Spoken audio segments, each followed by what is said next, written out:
Herkes bugün məşhur olan bir video paylaşım edir. Sumqayıtda baş verən o hadisə, bir kiçik ticarətçinin mallarının müsadirə edilməsi və s. televiziya kanallarından da bunu gördük, bu xəbərləri. Yəni videoda hər şey açıq-aydın görünür, amma Sumqayıt İcra Hakimiyyəti xəbər yayır ki, bu müsadirə deyil, biz başqa yarmarkaya aparıb qoymuşuq. Amma orada videoda görünmür ki, orada desinlər ki, bunu yarmarkaya aparırıq, deyirlər götür deyir və qoyulur maşına və hara aparılır bilinmir. Və burada təbii ki, insanlar etiraz etdi, Sumqayıt İcra Başçısı dedi, yox biz yolu açırıq və s. Bilirsiniz,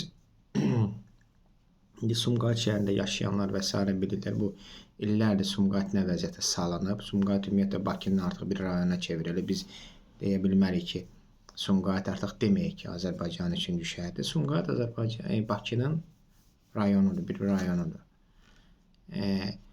Bu vəziyyətə salınıb və bu Sumqayıtın bu vəziyyətə düşməsinə ən böyük günahkarlarından da biri, baskarlarından da biri, səbəbkarlarından da biri Fərəcevdir. İcra hakimi Sumqayıtın neçə illərdir Sumqayıt İcra Başçısıdır. Yaşlı da adam da kresosundan yapışıb buraxmaq istəmir. Hətta bəzi məlumatlar yayılmışdı ki, güya bu Bakı meri də olmaq istəyir, Bakı İcra Başçısı olmaq istəyir, oraya gəlmək istəyir, nəsə deyəsən ağlandıra bilmədi. İndi qalıb Sumqayıtda.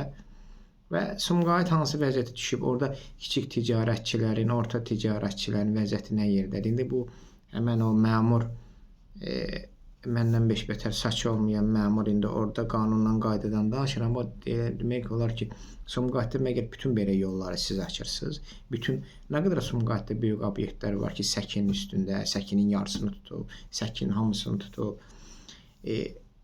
Ticarət obyektləri var, ondan hamısından pul yığılır. Fərəcevin obyektləri nə qədər Sumqayıtda, Sumqayıtın şəhərinin vəziyyətini iflic vəziyyətə salıb.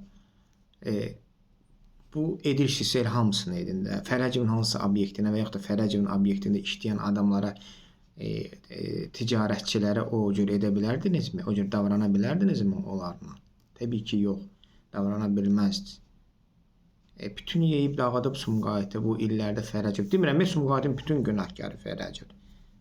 Amma Sumqayıtın bu vəziyyət düşməsində böyük günahkarına, böyük baskarına biri Fərəcevdir.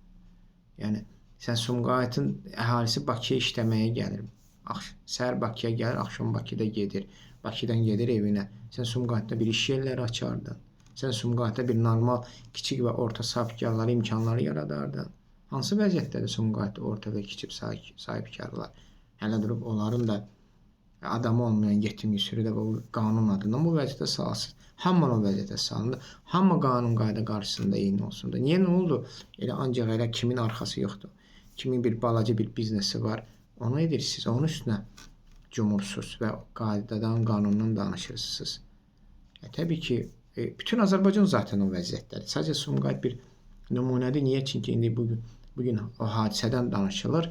Sumqayıtdan danışır. Həm də Sumqayıtın o qocaman icra başçılarının olan korrupsiya bataqlığında, belə deyək, batan Fərəcevdən gedir. Bu səfərimiz əvvəl Abşeron icra başçısı olub. Abşeronu yaxşıca belə deyək, raxladı. İndi keçib Sumqayıtı raxlayıb. İndi yəqin də yaşına rəğmən Bakını da raxlamaq iştağı olardı raxlamaq. Amma deyəsən, artıq Bakı onun dişi üçün deyir, indi qalıb Sumqayıtda. Yəni, bu vəziyyət bu yerdədir, ölkənin üçüncü şəhərində. Və məmurların da ümumiyyətlə insanlarla davranışı da özü başqa bir məsələ. Bu həmən o məmurun, Sumqayıtda olan o məmurun insanla davranışı bütün Azərbaycanda elədir. Hər yerdə insanlarla elə davranır. Yəni, arxası olmayan insanla, bunlardan asılı olan insanla, səlahiyyətdə bunlardan üstün olan insanla eyni davranırlar. Təbii ki, bu da yol verilməz də insanların nifrəti yaranır. İnsanların qəzəbi yaranır. İnsanlar məqam axtarlar bunun qısasını almağa, bunun intiqamını almağa, yaxud da vəziyyət gözləyək ki, kimsə bunların yerinə bunu etsin. Yəni, siz niyə bu xalqı dövlətə qarşı bu qaldırırsınız? Ola bilsin, çeynənmiş sözləri siz üçün, amma nə qədər də çeynənmiş olsun, bu reallıqdır. Məhz bəli, qaldırırsınız bilərəkdən, bilməyərəkdən. Bu hakimiyyət üçün bir siqnal olmalıdır. Sumqayıtdakı hadisə adi bir hadisə deyil.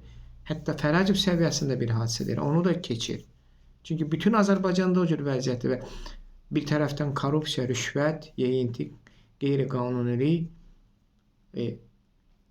o biri tərəfdən də məmurların, insanların davranışı hansı daha təhlükəli, hansı daha dağıdıcıdır? Bunu artıq özünüz qiymətləndirin. Qoyun çəkiyə baxın hansı daha təhlükəlidir. Məncə hər ikisi təbii ki, amma və bunlar bir-birlərini tamamlayanda olur daha bir təhlükəli vəziyyət və Azərbaycan hara gedir? Dediyim kimi arxamda olan divara doğru gedir.